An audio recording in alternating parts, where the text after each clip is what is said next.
Imagine a vast empty box. What is it capable of holding? To answer this, we delve into the realm of volume. Volume, simply put, is the amount of space an object occupies. It's a fundamental concept that governs our understanding of the physical world.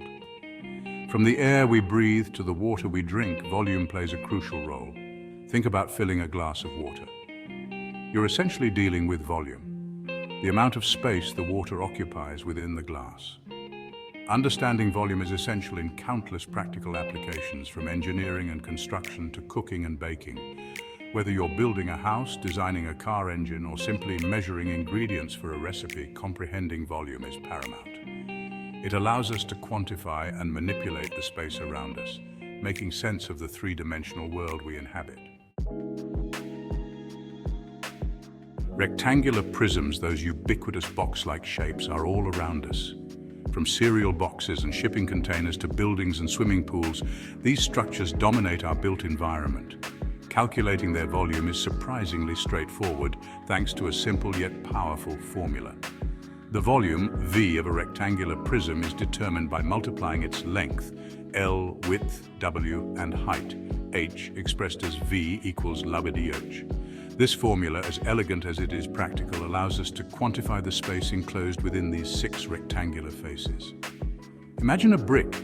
Its length is the longest side, its width is the shorter side, and its height is the distance from the top to the bottom face. By multiplying these 3 dimensions, we arrive at the brick's volume, a measure of its spatial capacity. In the meticulous world of volume calculations, consistency is key. Imagine trying to bake a cake with a recipe that calls for cups, teaspoons, and milliliters interchangeably. Chaos would ensue. Similarly, when calculating volume, using consistent units is crucial for accurate results. Length, width, and height must all be measured in the same units before plugging them into the volume formula. Whether it's centimeters, meters, or inches, consistency ensures that our calculations are not only meaningful, but also reflect the true volume of the object in question. Failing to maintain consistent units is akin to comparing apples and oranges. A meter is significantly larger than a centimeter, and using these units interchangeably would lead to wildly inaccurate volume calculations. Precision demands uniformity. Section 4. Understanding cubic units, a world in 3 dimensions. Volume calculations don't end with numbers, they culminate in cubic units. These units, denoted by a length unit cubed, for example, cubic centimeters, cubic meters, or cubic inches, represent the 3-dimensional nature of volume. They signify that we're dealing with space, not just lines on a page. Visualize a small cube, 1 centimeter on each side. This, my friends, is 1 cubic centimeter, the fundamental unit of volume in the metric system. Now picture a million of these tiny cubes stacked together. That's 1 cubic meter, a unit better suited for larger volumes. Understanding the scale of cubic units is crucial for interpreting volume calculations. A cubic meter is not simply 3 times larger than a centimeter, it's a million times larger.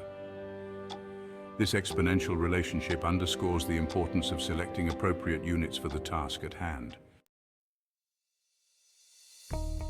Section 5. Navigating the labyrinth of volume units conversions.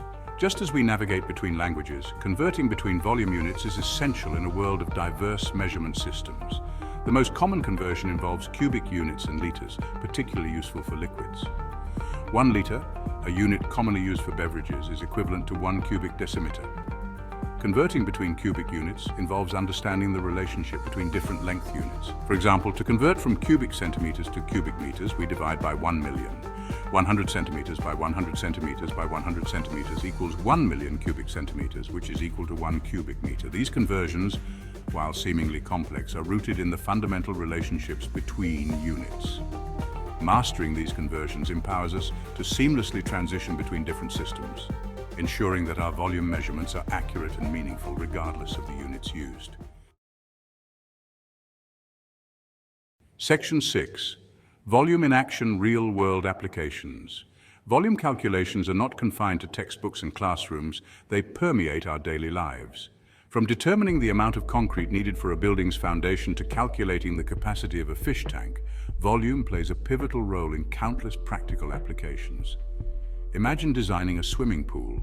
The pool's volume dictates the amount of water needed to fill it, a crucial consideration for both cost and logistics. Similarly, understanding the volume of a room is essential for determining the appropriate size and capacity of an air conditioning unit. Whether you're a scientist, an engineer, or simply an individual navigating the complexities of everyday life, understanding volume empowers you to make informed decisions, solve problems, and appreciate the three-dimensional world around us.